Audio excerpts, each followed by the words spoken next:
Welcome to the Actual Fluency Podcast. Each week you'll find inspirational, motivational interviews with some of the world's best language learners, industry experts, all trying to help you to learn foreign languages better, faster, and more efficiently. And here we go. This episode is brought to you by italki, the world's best tutoring platform. So if you've been struggling to find a tutor online, or if you just want to enhance your language learning, I highly recommend checking out italki. You can get a $10 free credit after purchasing your first lesson on italki by going to actualfluency.com/italki. That's ITALKI.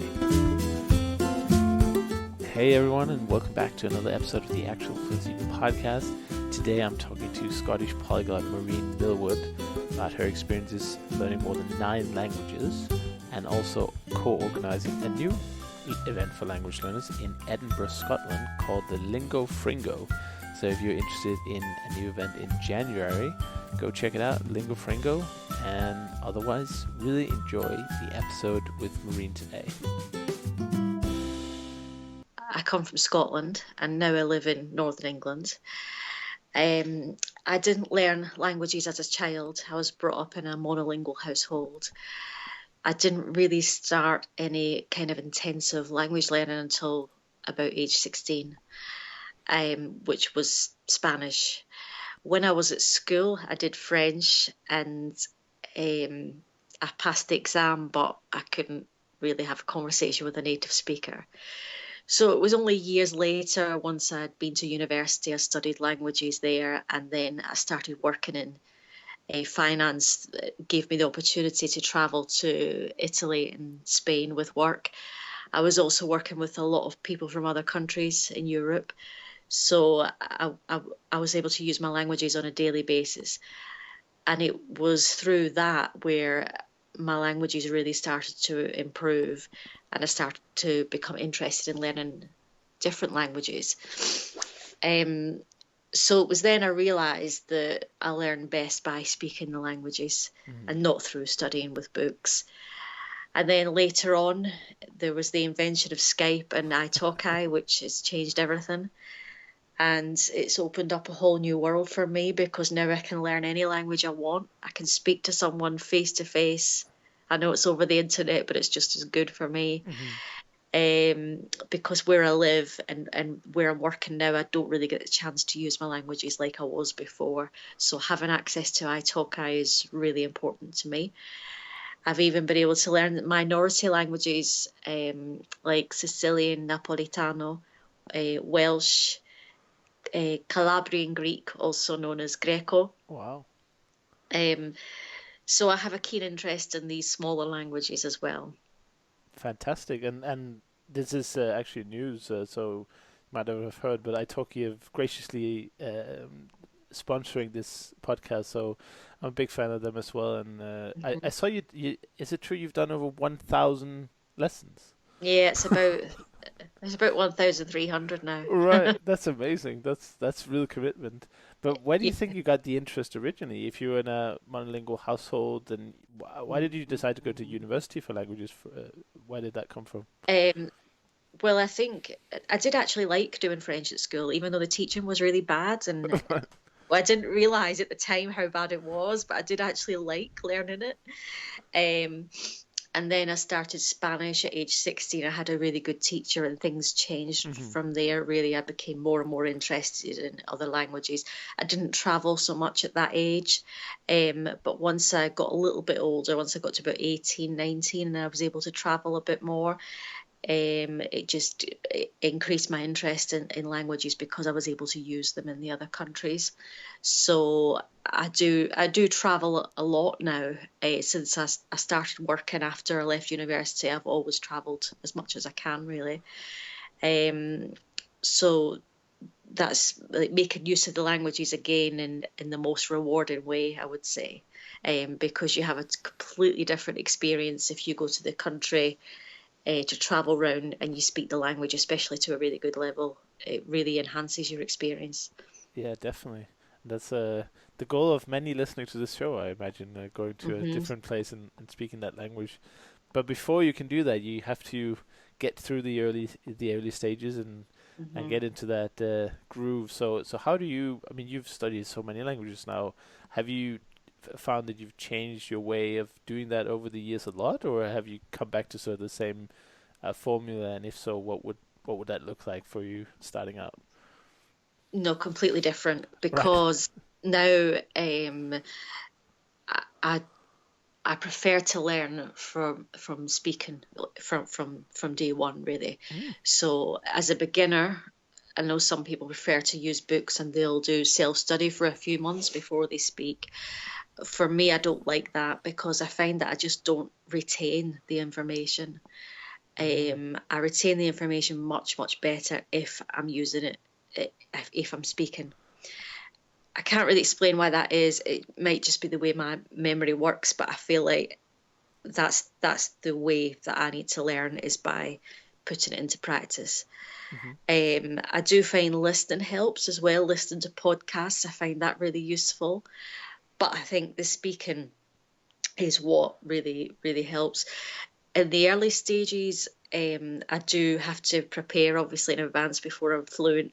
I'll prepare for a lesson. If I'm going to talk about a certain topic, I tend to use English as a foreign language websites because they help me come up with questions that I'd like the teacher to ask me on certain Mm. topics. We translate the questions into the other language and then I try and answer them. Now, if I'm not already a good standard, I can't do that spontaneously. So before the lesson, I'll sit down and write down some keywords and maybe look up words I don't know that I want to use in the conversation, and then we try it out that way. And so I use these English as a foreign language websites quite a lot. Mm. It's a good tip. I haven't heard anyone else do that yet. I've heard the idea of getting the script, the common questions that you always use so much in the beginning, sort of memorizing them first, but taking them Yeah, from English as a second language, that's actually quite a clever way to do that. And then yeah, you just have loads of lessons and yeah. sometime later you'd like to go there to the place where it's spoken and Yes. put it into practice. I also like writing blog posts um, in what I call my development languages, the ones that I really need to practice, where I'm maybe A2, B1 level, and I need Hmm. to practice writing as well. I like to try and write blog posts because the language isn't too complex in the blog post. So I'll write them in English first and then into another language. And then I'll get my teacher to check through them. And I find writing as well because it's really making me think instead of reading. I think reading's more passive, but Mm. with writing, because it's really making me think about what I need to put down. Do I need to look up any words? Um, I, I find that I can remember the new vocabulary from that quite well as well. Yeah, that's something Mm. I would like to do as well, but I'm so intimidated by it. But maybe the idea of using English first, just so you have that kind of Mm. baseline. Maybe that's what I'm doing wrong. Instead of expecting to write a big piece in a very weak language. Uh-huh. I'm not sure, but definitely to write more, just to bring up all the different levels, different areas of the language. Mhm. Sometimes it's easy to focus a lot on speaking or even just listening passively, I should say. But Yeah. language has a lot of moving parts, so working on all of them is not easy always. Hmm. So you like traveling as well, and I've seen you at many places around the world, Yes. uh, the various polyglot events. So when did you first hear about this polyglot movement, or I don't know what to call it, the community that's been going around? Did you go to the first one in Budapest? No, I went to the one after that, Uh huh. the gathering, the first one in Berlin. Yeah. I went to all of them in Berlin and all of them in Bratislava, and most of the conferences I've been to as well.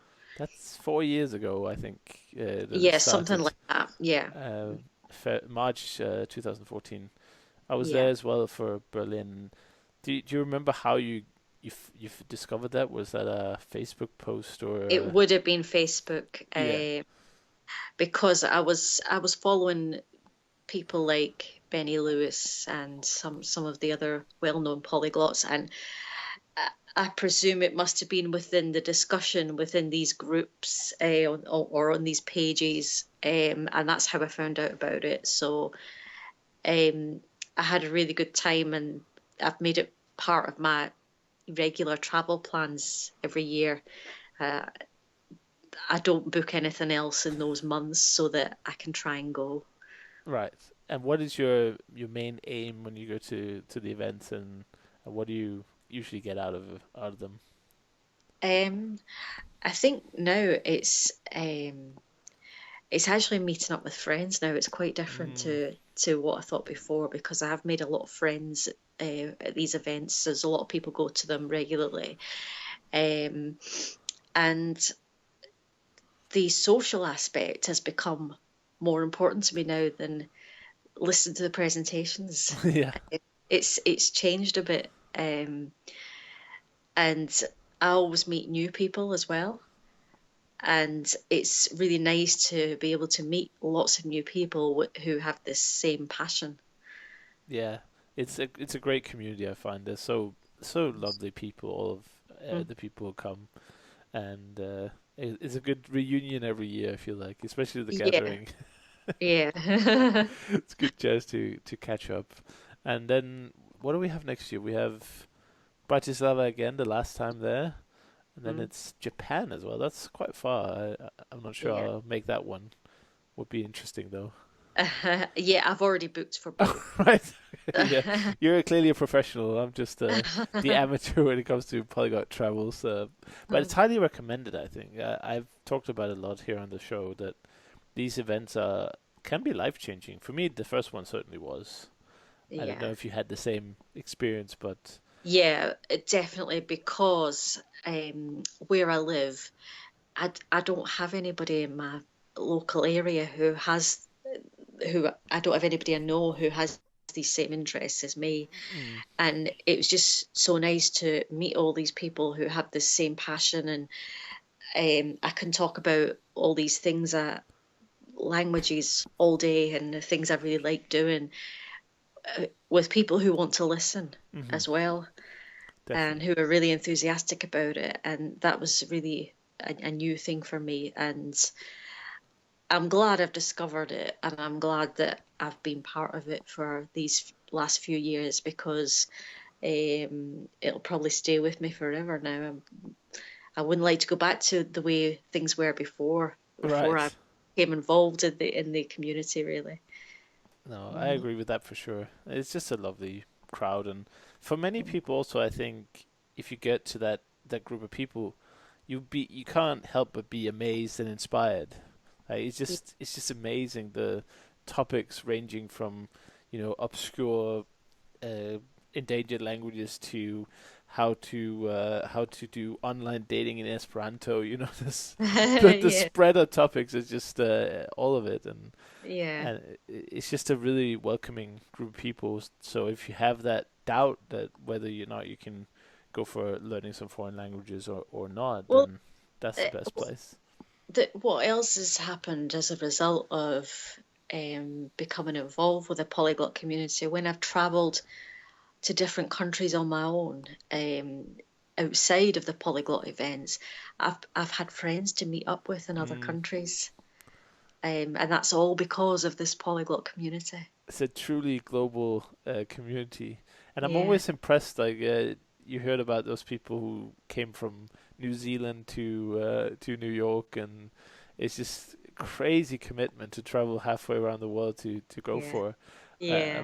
But it just shows the passion and the may Actually, missing. I went to Australia and New Zealand. But my sister lives in New Zealand, and in both, I was able to meet up with other polyglots who I'd met through the community. So, There yeah, you go. There you go. They are everywhere.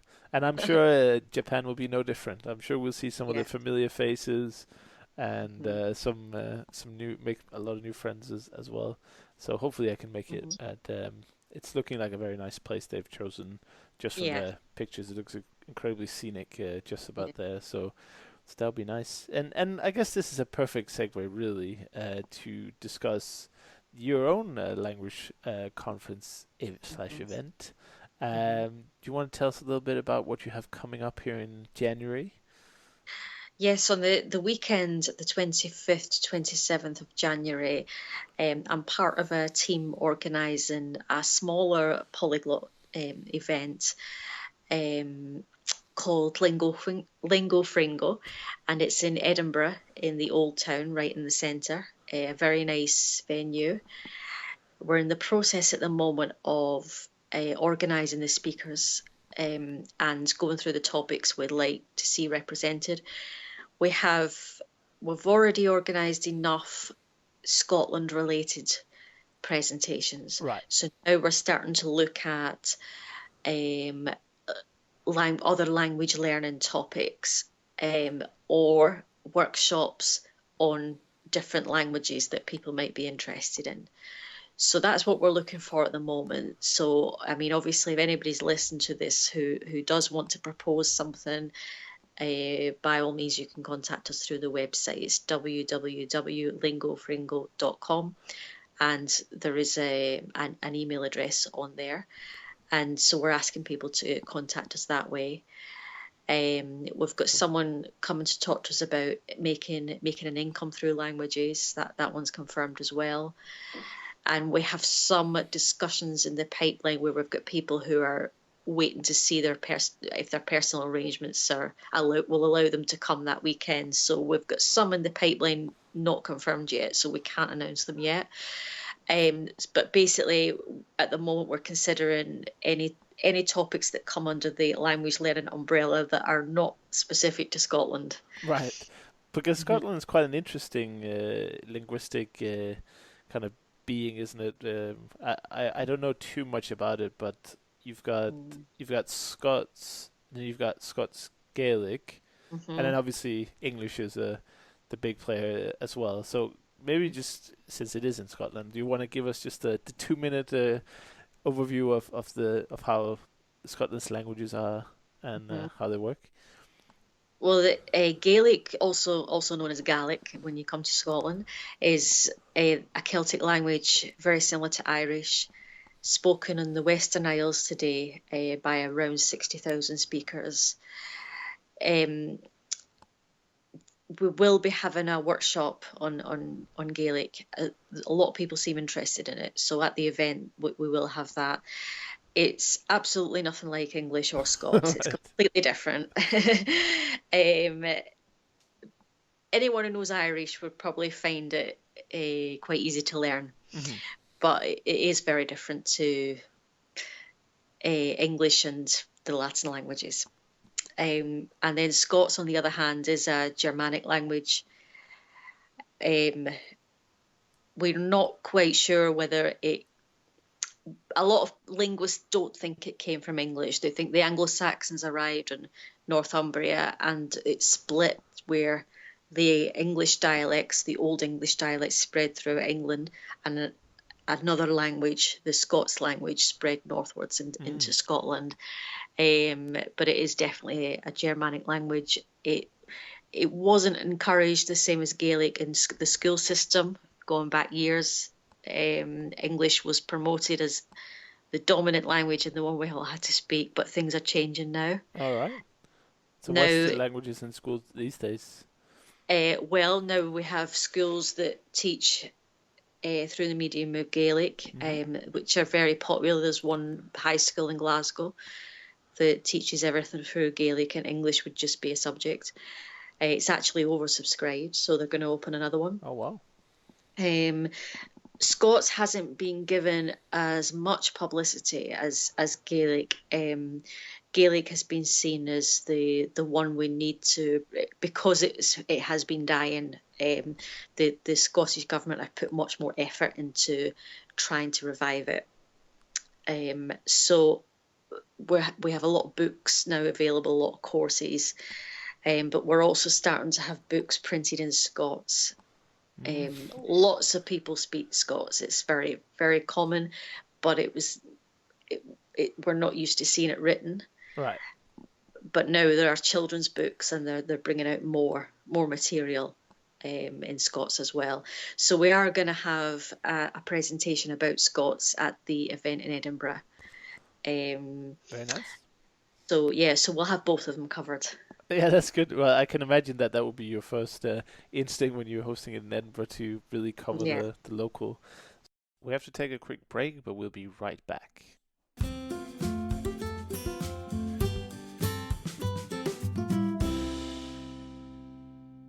When I started learning Russian 4 or 5 years ago, I couldn't really say much, even though I'd learned quite a big vocabulary. I had spent a lot of time on books and flashcards and apps because I didn't really know what else to do. I thought that language evening classes were quite inconvenient and they were quite expensive as well. And I didn't really have anyone to talk to in my little town in Denmark. So I was really lacking speaking practice. I don't know why I hesitated for so long to get on board the tutoring wagon, as it were, and start to get regular online tutoring, because obviously the internet has enabled a connectivity that we've never had before. So when I started to have tutoring lessons in Russian, everything changed. Like I improved so quickly, and I went from not being able to say a full sentence probably to actually having 1 hour long conversations with my tutor. Okay, they were very basic conversations. They're very, she was very patient and it was very slow, but it all took place on italki because they have the biggest selection of tutors. They have great offers where you can, like for instance, now if you go and have a lesson, if you use my link actualfluency.com/italki, you get a $10 free credit, and you can get many tutoring lessons there for less than $10 an hour. So you're essentially just getting a free lesson. The other part is just it's so convenient. You go in, you use the calendar on the site to pick a time that's good for your time zone, and it shows when your teacher is available. And then Italki just does the rest. It sends out the reminders for you, and it takes care of the payment as well, so you don't get scammed by some, questionable teachers out there on the internet. I had a lot of tutoring lessons, and if any one of you have tried learning Russian, you know that you definitely need it. But it wasn't until way later that I realized just how powerful these tutoring lessons were.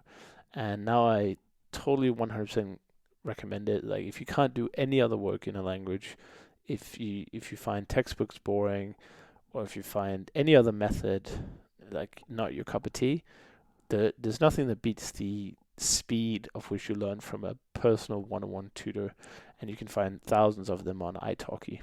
That's italki, and like I said, you can get a free $10 credit if you use my link actualfluency.com/italki.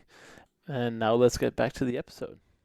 What made you decide to come up with your own conference in on the British Isles? So you've got Mm, so many other events around the year. Did you have mm. any particular uh, background for doing that, or was it just it seems like a good idea, good place in the world in the middle of Yeah. the Isles? Um, uh, well, actually, someone else suggested it first, and I agreed with it. I thought it was a good idea.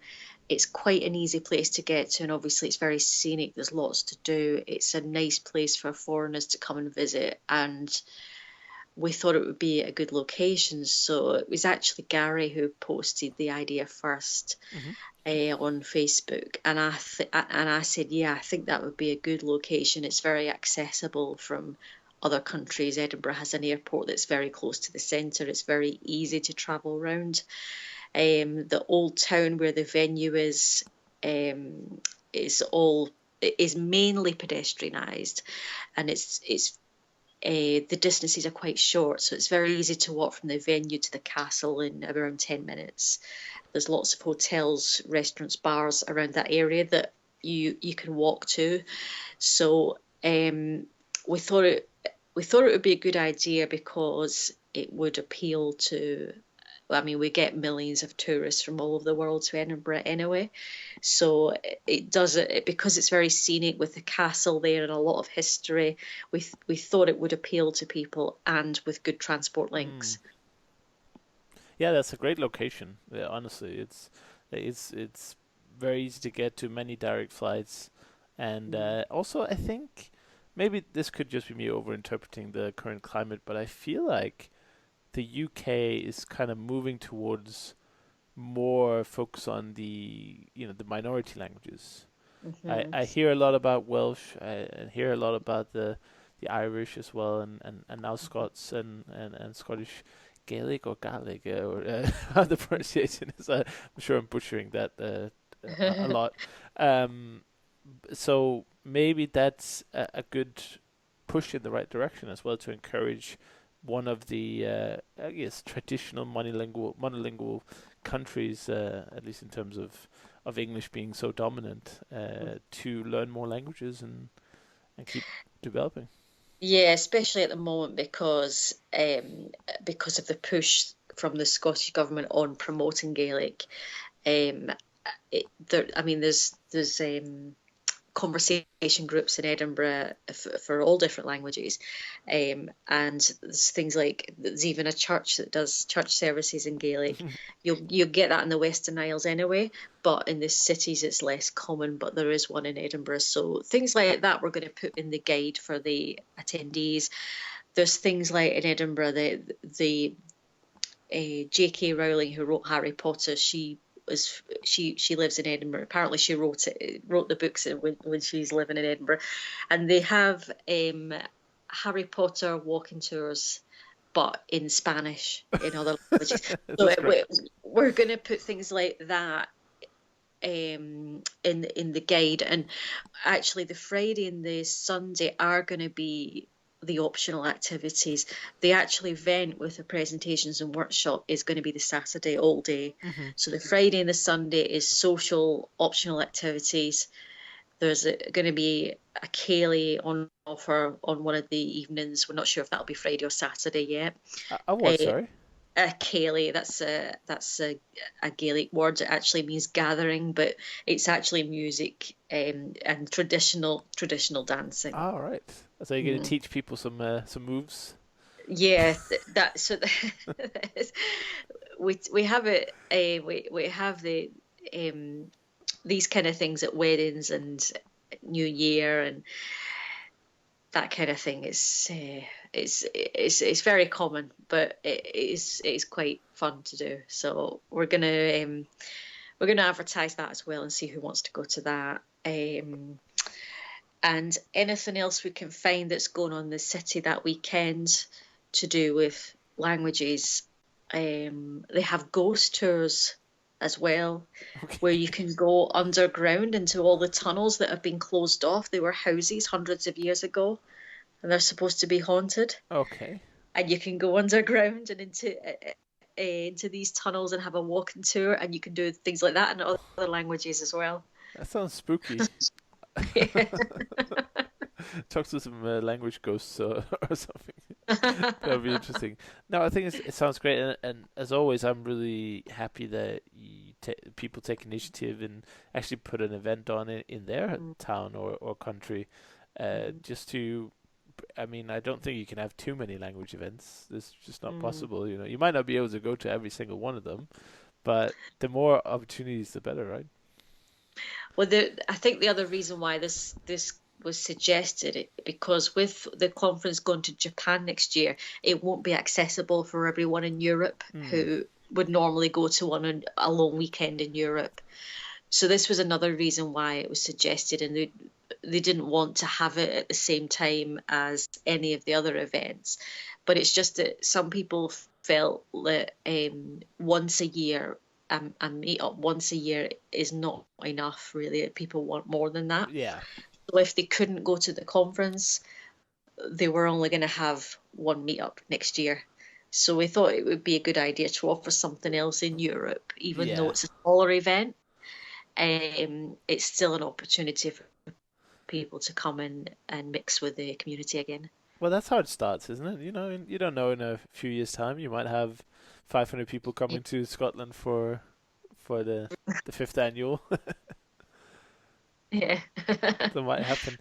I was wondering, could I just ask you a few questions as well about? I just wanted to go back to tutoring a little bit for my own selfish benefit, because it's something that I always feel guilty for not doing more of. Because when I did it, I mean, I've done maybe 100 lessons, so I'm, in the shadows or at your feet in terms of experience with tutoring. But I know I want to do more of it. I know I should do more of it. But when I do it, what's the best way I can sort of maximize? Because when I find a teacher that I sort of like, I Mm. sometimes struggle with what to prepare for the lessons. So Ah, okay. what do I how do is it? Yeah, I don't know. How does that make sense? Yeah, Is I've that actually just written me? a blog post all about this because I've written a blog post about how to find your perfect teacher and how you know that's the perfect teacher for you. Basically, what I do, it depends on the level that if I'm a beginner or if I'm already advanced. It depends what I want to do, and depending on the level I'm at, Hmm. changes what I want to do in the lesson, basically. So if I'm already intermediate, advanced, then I would probably just have informal lessons because I don't need to go through grammar anymore. I don't want to be going through a book. I don't want to be doing exercises. Right. I want to be doing just speaking as much as possible. And if some of the teachers I use, they will bring a newspaper article or a magazine article to the lesson about any random subject I might be interested in, and then I have to just discuss it there and then. So obviously to do that, I need to be an advanced level because I don't do any preparation then. I would just need to be able to speak about pretty much anything because I don't know what they're going to present me with. Right. So I do that with my more advanced languages. With the intermediate ones, for German, I still have formal lessons because I still need that grammar practice. So I have formal lessons where the teacher sends me a video a few days before. I'll have time to watch it and summarize it in the lesson. She'll ask me some questions and then we'll talk about the theme of the video, Okay. asking me about my opinions on that subject. We'll do some grammar and some general conversation and we fit that into half an hour. So that's what my German's about a B1 and that's what we do with that. With other languages where I don't need the grammar practice so much, for example, Afrikaans is probably about a B1 now, but the grammar is easier than German. So I don't often have professional lessons. It's just maybe once a month or so where I want to look at a particular grammar point. Otherwise, I have weekly informal lessons. And for that, that's when I use the English as a foreign language websites and I Hmm. go through and choose a different topic with different questions that I'll send to the teacher and we'll translate them. And before the lesson, I'll prepare myself with trying to come up with really full answers to these questions and speak as much as I can. Right. And when you say formal versus informal, is that the teacher categories on italki, the professional or tutor? Professional or community tutor, yeah. Right. So you do have that separation there. So Yeah. if it's just speaking practice, there's no need to hire someone with a Oxford degree in English or whatever language people listening are learning. Like if it's just speaking and I'm doing all the work kind of thing, meaning I'm finding the topic, I'm coming up with lists of questions from these websites, I'm giving them everything, Yeah. then really any speaker would do, as long as they're giving me corrections, we can do that really. So I don't need a Right. professional teacher for those kind of lessons. Right. And how many lessons do you have in let's say a random typical week? And how do you manage all your languages by now? Like, how do you decide what to work on actively and to organize? Because there must be quite a few there. Yeah, probably about 6 or 7 lessons a week. Right. Um, but with the advanced level languages, I don't need to do anything. I watch TV, I read, I might listen to podcasts, I might watch the news. I don't need to actively sit down and do any studying with the advanced languages. Right. Even with the intermediate ones, it is a lot easier now because I'm doing some writing. I'm watching videos. I'm having to make more of an effort, obviously, with them, but it's not like being a beginner. Right. And then for the lower level languages, it would just be um, maybe 3 or 4 sessions a week of maybe half an hour at a time Hmm. or 45 minutes at a time. And that's usually if I'm traveling to the country and I can't speak the language very well, then maybe for 3 months before, that's what I'll do. As an example, I'm going to Egypt in March. So I did Egyptian Arabic for a few months last year until my teacher stopped teaching. I did it for 3 months. So I got to a basic level where I was conversational, but still only at a basic level. And I've found a new tutor now, so I'm going to carry on with her until March.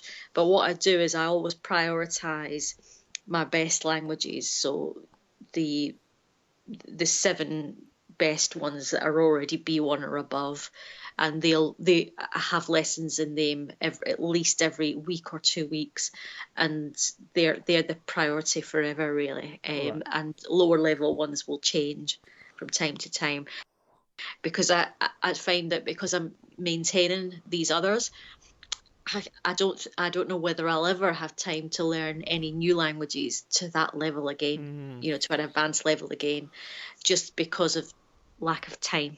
Yeah, there's too many languages, not enough time. Yeah. But that's okay. I guess at the end of the day, it's better to have more useful languages than less not so useful, in Yeah. terms of your Well, ability anyway. my Chinese is only, I finished HSK2, which is probably between A1 and A2, and I went to China and it was enough. I got by very well with it. Yeah. It was enough, and it's not the kind of place where you can expect them to speak English outside the hotel. No way, really. No. So there's a top tip if you're planning to go to China, learn a bit of Chinese before. Yeah. I can imagine that's one of the places you might struggle with being understood on the. Yeah, I think I would have struggled because I travelled on my own as well. So without any Chinese, I don't know, it would have been very difficult. Yeah, I can imagine. So do you have is it a conscious planning of the languages? Like you make it sound like Yeah. it's a very, very effortless planning, but do you have like an actual list somewhere, or do you do Yeah. like a journal or something like on paper where you can see what you're working on? Because I would just be, my brain would constantly be tempted to do some other language than the one I'm studying at the moment, if I had 10 to choose from, for example. Well, I have time where I can just do something random. I do have free time where, days where I think, oh, I don't have to do that language today. I'll Right. just do something completely random. So yeah, I do give myself time to choose different things. But like, for example, with Arabic, I'm going to have one lesson a week between now and March before I go to Egypt. So I know that. So then I'll probably look at the Arabic maybe 3 times a week for maybe 45 minutes of time, plus one lesson between now and then. Right. And that's quite a lot, actually, if you compare it to traditional, something like an evening class, or if you did it in school.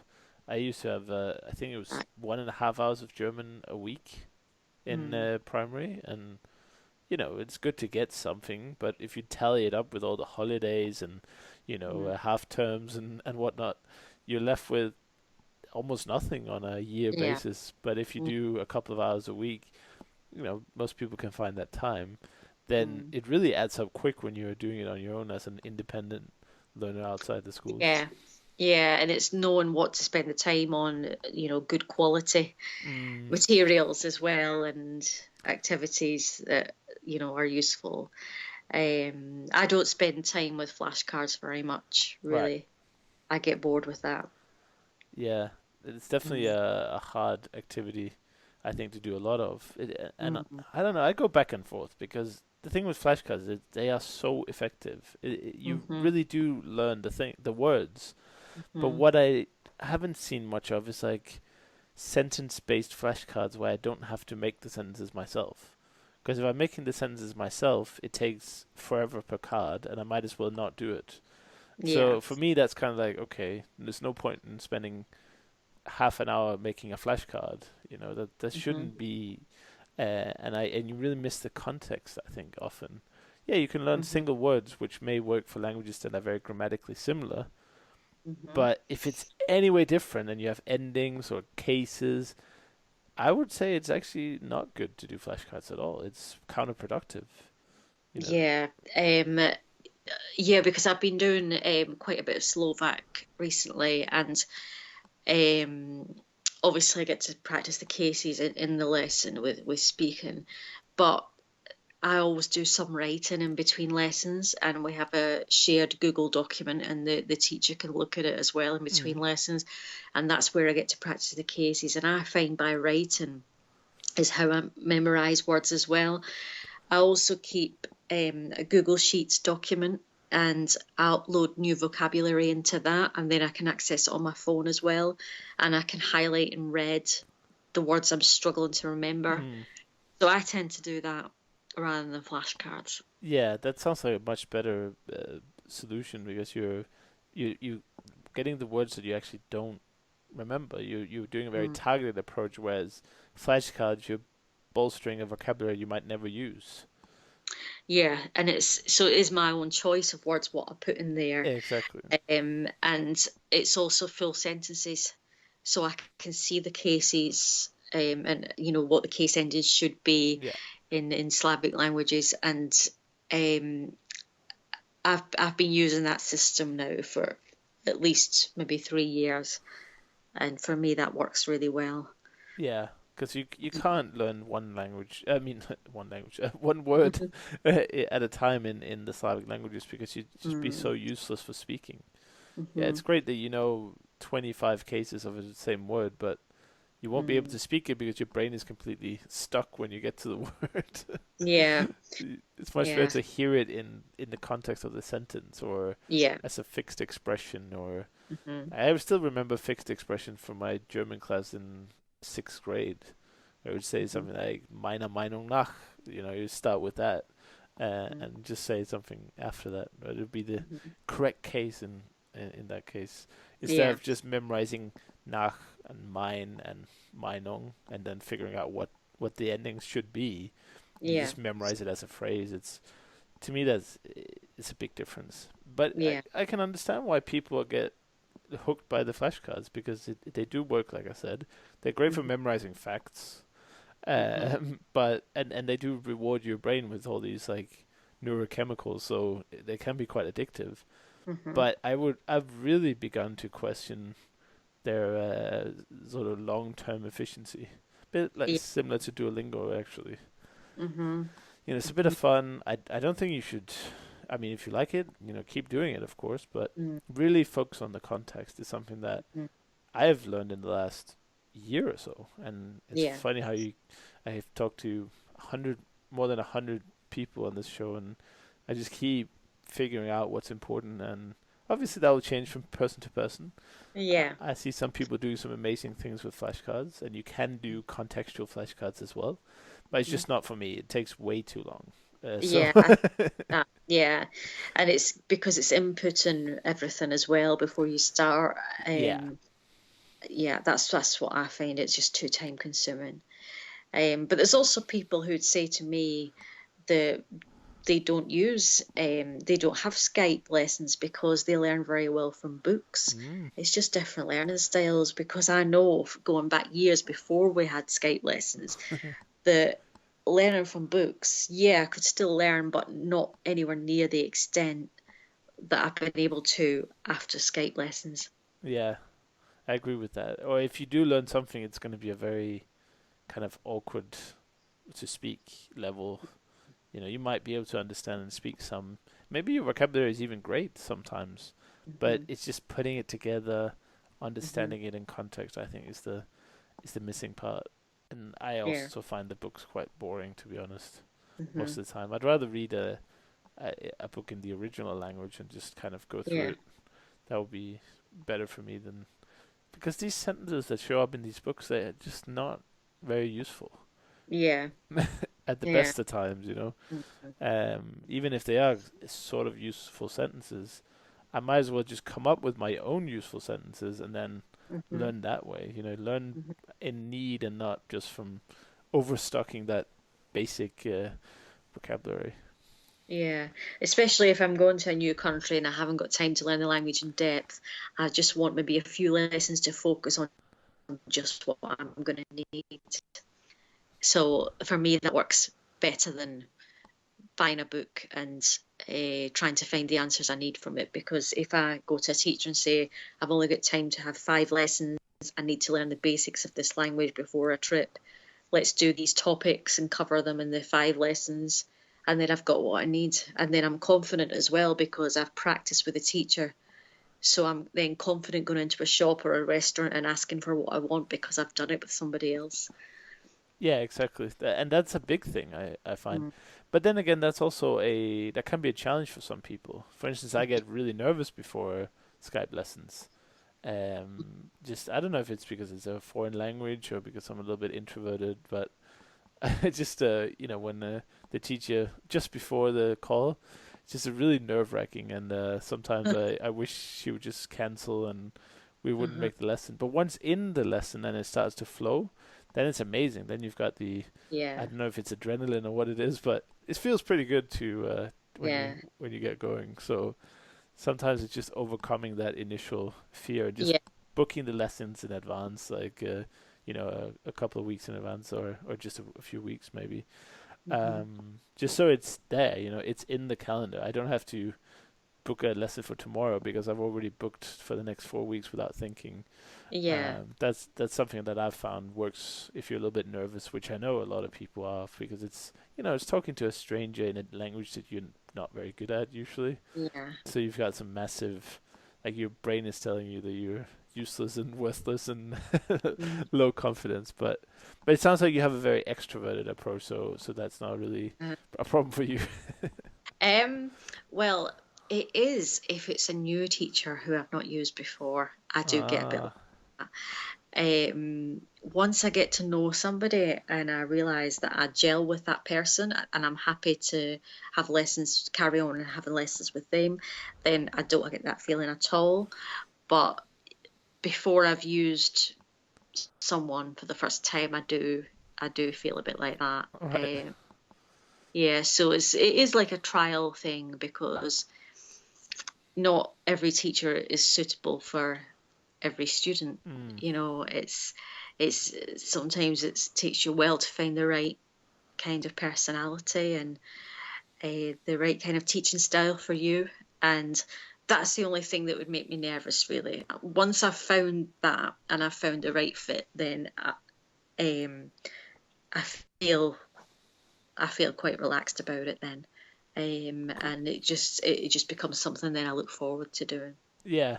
And that's the whole goal, I guess, because if you look forward Mm. to the lessons, then you're gonna Yeah. improve more and you're gonna prepare better for each one, Hmm. which I guess is important. I mean, I know that's a leading question, but you don't want to just have the lessons and not think about it, unless you're quite advanced, I guess, if it's just conversation practice. But Yeah. for every Mhm. other level, you really want to prepare at least Yeah. something for the lessons, Yeah. I'd say, Mm. just to not waste the time. Hmm. Yeah. Um, but yes, speaking of time, it seems we've run out of time for this Okay. episode. Hmm. So let's just recap. So LingoFringo is the name of the new event in Edinburgh, Scotland, and the dates are going to be in the end of January. 25th to 27th of January, Friday to Sunday. Saturday is the day with the presentations at the venue, and Friday and Sunday are going to be the optional social activities that we're going to have.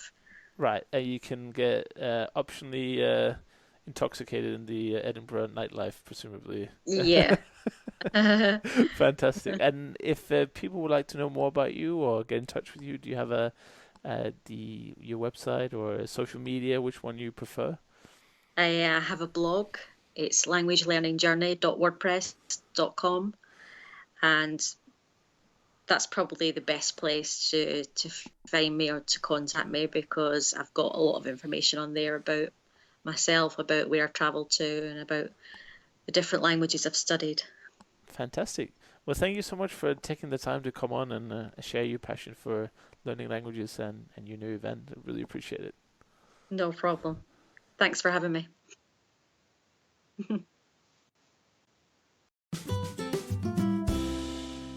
Thank you so much for listening to this episode of the Actual Fluency Podcast. I really appreciate having you here today. Just before you leave, I just want to give a quick shout out to today's sponsor, which is italki. Italki is a tutoring platform where you can find affordable tutors for every language in the world, pretty much. So get started today and get a free $10 credit when you book your first lesson. If you go to actualfluency.com/italki, and that's spelled ITALKI. So give it a go.